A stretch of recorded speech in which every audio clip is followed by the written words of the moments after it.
ಆಗಿರುವಂತಹದ್ದು ಬಳ್ಳಾರಿ ಜೈಲಿನಲ್ಲಿ ದರ್ಶನ್ ಅವರ ಚಡಪಡಿಕೆ ಮುಂದುವರೆದಿದೆ. ಬಳ್ಳಾರಿಯ ಸೆಂಟ್ರಲ್ ಜೈಲಿನಲ್ಲಿದ್ದಾರೆ ನಟ ದರ್ಶನ್.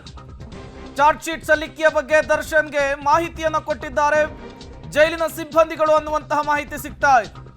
ಮಧ್ಯಾಹ್ನದ ಊಟವನ್ನು ಕೊಡ್ಲಿಕ್ಕೆ ಹೋದಂತಹ ಸಂದರ್ಭದಲ್ಲಿ ಸಿಬ್ಬಂದಿಯ ಬಳಿ ಮಾಹಿತಿಯನ್ನು ಪಡೆದುಕೊಂಡಿದ್ದಾರೆ ಕೊಲೆ ಆರೋಪಿ ದರ್ಶನ್. ಎಷ್ಟು ಸಾಕ್ಷಿಗಳು, ಏನ್ ಅಂಶ ಇದೆ, ಏನೆಲ್ಲ ಬೆಳವಣಿಗೆಗಳಾಗ್ತಾ ಇದೆ ಸ್ವಲ್ಪ ಹೇಳಿ ಅಂತ ಕೇಳಿದಾರಂತೆ. A2 ಇರೋದನ್ನ A1 ಏನಾದ್ರೂ ಮಾಡಿದ್ರಾ ಅಂತ ಕೂಡ ಜೈಲಿನ ಸಿಬ್ಬಂದಿಗಳಿಗೆ ಪ್ರಶ್ನೆಯನ್ನ ಕೇಳಿದಾರಂತೆ ದರ್ಶನ್ ಅನ್ನೋದು ಗೊತ್ತಾಗ್ತಾ ಇದೆ.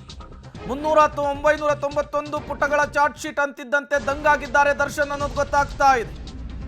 ಅಷ್ಟೊಂದು ಪುಟಗಳ, ಅಷ್ಟೊಂದು ಸಾಕ್ಷಿಗಳ ಅಂಥೇಳಿ ಆಶ್ಚರ್ಯಚಕಿತರಾಗಿದ್ದಾರಂತೆ ದರ್ಶನ್. ಜೈಲು ಸಿಬ್ಬಂದಿಗೆ ಪ್ರಶ್ನೆಯನ್ನ ಮಾಡಿ ದಂಗಾಗಿದ್ದಾರೆ ದರ್ಶನ್ ಅವರು. ನಿನ್ನೆಯಿಂದಲೂ ಕೂಡ ನಿದ್ದೆ ಮಾಡಿಲ್ಲ, ಊಟ ಮಾಡಿಲ್ಲ ಅನ್ನೋದು ಗೊತ್ತಾಗ್ತಾ ಇತ್ತು. ಜೈಲಿನಲ್ಲಿ ದಾಸ ಚಡಪಡಿಸ್ತಾ ಇದ್ದಾರೆ ಅನ್ನೋದು ಗೊತ್ತಾಗ್ತಾ ಇತ್ತು. ಏನಾಗುತ್ತೋ, ಚಾರ್ಜ್ ಶೀಟ್ನಲ್ಲಿ ಮತ್ತೇನೆಲ್ಲ ಅಂಶಗಳಿರುತ್ತೋ ಅನ್ನುವಂತಹ ಭಯ ಕಾಡ್ತಾ ಇತ್ತು. ಇವತ್ತು ಚಾರ್ಜ್ ಶೀಟ್ ಸಲ್ಲಿಕೆ ಆಗಿದೆ. ಈ ಚಾರ್ಜ್ ಶೀಟ್ ಸಲ್ಲಿಕೆಯ ವಿಚಾರಕ್ಕೆ ಸಿಬ್ಬಂದಿಗಳನ್ನ ಕೇಳಿದ್ರಂತೆ ದರ್ಶನ್ ಅನ್ನೋದು ಕೂಡ ಗೊತ್ತಾಗ್ತಾ ಇದೆ. ಮತ್ತಷ್ಟು ಡೀಟೇಲ್ಸ್ ಕೊಡ್ತಾರೆ ಅಮರೇಶ್, ನೇರ ಸಂಪರ್ಕದಲ್ಲಿ ಜಾಯಿನ್ ಆಗಿದ್ದಾರೆ. ಅಮರೇಶ್, ಒಂದು ಕಡೆ ಬೆಂಗಳೂರಿನಲ್ಲಿ ಚಾರ್ಜ್ ಶೀಟ್ ಸಲ್ಲಿಕೆ ಆಗಿದೆ ಕೋರ್ಟ್ಗೆ, ಮತ್ತೊಂದು ಕಡೆ ಬಳ್ಳಾರಿಯ ಸೆಂಟ್ರಲ್ ಜೈಲಿನಲ್ಲಿದ್ದಾರೆ ದಾಸ. ಏನಾಗ್ತಾ ಇದೆ ಜೈಲಿನ ಒಳಗಡೆ, ದರ್ಶನ್ ಹೇಗೆಲ್ಲ ಇನ್ಫಾರ್ಮೇಶನ್ ತೆಗೆದುಕೊಳ್ತಿದ್ದಾರೆ ಅನ್ನೋ ಡೀಟೇಲ್ಸ್ ಏನಾದ್ರು ಸಿಗ್ತಿದೆಯಾ ಅಂತ? ಪ್ರೇಮ್ ಕುಮಾರ್, ಮಧ್ಯಾಹ್ನದ ಊಟವನ್ನು ಕೊಡಲಿಕ್ಕೆ ಜೈಲಿನ ಸಿಬ್ಬಂದಿಗಳು ಹೋದಂಥ ಸಂದರ್ಭದಲ್ಲಿ ದರ್ಶನ್ ಅವರು ಜೈಲು ಸಿಬ್ಬಂದಿಗಳ ಬಳಿ ಚಾರ್ಜ್ ಶೀಟ್ ಸಲ್ಲಿಕೆ ವಿಚಾರಕ್ಕೆ ಸಂಬಂಧಪಟ್ಟಂತೆ ಮಾಹಿತಿಗಳನ್ನು ಕೇಳಿದ್ದಾರೆ. ಅಂದರೆ ಚಾರ್ಜ್ ಶೀಟ್ ಸಲ್ಲಿಕೆ ಪುಟಗಳೆಷ್ಟು ಅನ್ನುವಂಥ ಮಾಹಿತಿಯನ್ನು ಆರಂಭದಲ್ಲಿ ಕೇಳಿದ್ರು. ಚಾರ್ಜ್ ಶೀಟ್ ಸಲ್ಲಿಕೆ ಪುಟಗಳು 3900ಕ್ಕೆ ಹೆಚ್ಚಿದೆ ಅನ್ನುವಂಥ ಮಾತನ್ನು ಜೈಲಿನ ಸಿಬ್ಬಂದಿಗೆ ಹೇಳಿದಾಗ ದರ್ಶನ್ ಅವರು ಒಂದು ಕ್ಷಣ ದಂಗಾಗಿದ್ರು. ಅಂದರೆ ಇಷ್ಟೊಂದು ಪುಟಗಳನ್ನ ಸಲ್ಲಿಕೆ ಮಾಡಿದ್ದಾರೆ ಅನ್ನುವಂಥ ನಿಟ್ಟಲ್ಲಿ ಒಂದು ರೀತಿಯಿಂದ ಆಶ್ಚರ್ಯಚಕಿತರು ಕೂಡ ಆಗಿದ್ದಾರೆ. ಮತ್ತೊಂದು ಕಡೆಗೆ ಗೊಂದಲಕ್ಕೂ ಕೂಡ, ಅಂದರೆ ಆತಂಕಕ್ಕೂ ಕೂಡ ಒಳಗಾಗಿದ್ದಾರೆ.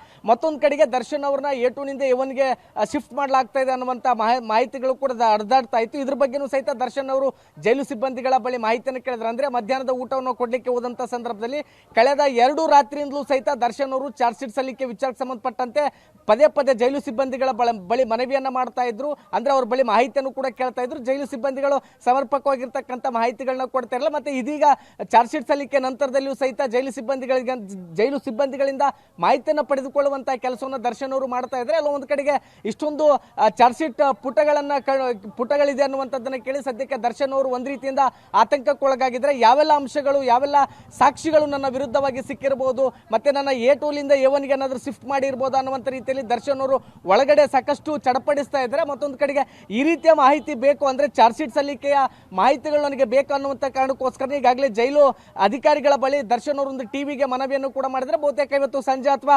ನಾಳೆನಷ್ಟರೊಳಗೆ ಜೈಲು ಅಧಿಕಾರಿಗಳು ದರ್ಶನ್ ಅವರು ಇರ್ತಕ್ಕಂಥ ಸೆಲ್ಗೆ ಟಿವಿಯನ್ನು ಕೂಡ ಒದಗಿಸಲಿದ್ದಾರೆ. ಪ್ರಮುಖವಾಗಿ ದರ್ಶನ್ ಅವರು ಚಾರ್ಜ್ ಶೀಟ್ ಸಲ್ಲಿಕೆ ಕುರಿತಾಗಿ ಕ್ಷಣದ ಮಾಹಿತಿಯನ್ನ ಈಗ ಜೈಲಿನ ಸಿಬ್ಬಂದಿಗಳಿಂದ ಪಡೆದುಕೊಳ್ಳುವಂತ ಕೆಲಸವನ್ನ ಮಾಡ್ತಾ ಇದ್ದಾರೆ. ಒಟ್ಟಾರೆಯಾಗಿ ದರ್ಶನ್ ಅವರು ಬಳ್ಳಾರಿ ಸೆಂಟ್ರಲ್ ಜೈಲಿನಲ್ಲಿ ಕಳೆದ 2 ರಾತ್ರಿ ಏನಿದೆ ಇದನ್ನ ಪ್ರತಿ ಕ್ಷಣ ಒಂದು ಕ್ಷಣವನ್ನು ಕಳೀಲಿಕ್ಕೆ ಒಂದು ದಿನದ ರೀತಿಯಲ್ಲಿ ಕಳೆದಿದ್ದಾರೆ. ಯಾಕಂದ್ರೆ ಚಾರ್ಜ್ ಶೀಟ್ ಸಲ್ಲಿಕೆ ಕ್ಷಣದ ಮಾಹಿತಿಯನ್ನು ಸಹಿತ ದರ್ಶನ್ ಅವರು ಜೈಲು ಸಿಬ್ಬಂದಿಗಳ ಬಳಿ ಕೇಳುವಂತ ಕೆಲಸವನ್ನು ಮಾಡ್ತಾ ಇದ್ದಾರೆ. ಪ್ರೇಮ್ ಕುಮಾರ್, ಅಮರೇಶ್, ಯಾವಾಗ ದೋಷಾರೋಪ ಪಟ್ಟಿ ಸಲ್ಲಿಕೆ ಆಗ್ತಾ ಇದೆ ಅನ್ನೋದು ಗೊತ್ತಾಯ್ತು, ಆಗಿನಿಂದಲೂ ಕೂಡ ದರ್ಶನ್ಗೆ ನಿದ್ದೆ ಬರ್ತಾ ಇರಲಿಲ್ಲ, ಊಟ ಸೇರ್ತಿರ್ಲಿಲ್ಲ. ಈಗ ದೋಷಾರೋಪ ಪಟ್ಟಿ ಸಲ್ಲಿಕೆ ಆಗಿದೆ. ಪೊಲೀಸ್ ಸಿಬ್ಬಂದಿಗಳು, ಜೈಲಿನ ಸಿಬ್ಬಂದಿಗಳು ಕೊಟ್ಟಿರುವಂತಹ ಮಾಹಿತಿ ದರ್ಶನ್ ಟೆನ್ಷನ್ ಅನ್ನು ಜಾಸ್ತಿ ಮಾಡ್ತಾ ಅಂತ? ಖಂಡಿತ ಪ್ರೇಮ್ ಕುಮಾರ್, ಯಾಕಂದ್ರೆ ಬಹುಶಃ ದರ್ಶನ್ ಅವರು ಇಷ್ಟೊಂದು ಪ್ರಮಾಣದಲ್ಲಿ ಅಂದ್ರೆ 3991 ಚಾರ್ಜ್ ಶೀಟ್ ನ ಪುಟಗಳೇನಿತ್ತು, ಬಹುಶಃ ಇಷ್ಟೊಂದು ಪ್ರಮಾಣದಲ್ಲಿ ಇರುತ್ತೆ ಅಂತಕ್ಕಂಥದ್ದನ್ನ ದರ್ಶನ್ ಅವರು ಕೂಡ ಊಹಿಸಿಕೊಂಡಿರ್ಲಿಲ್ವೇನೋ.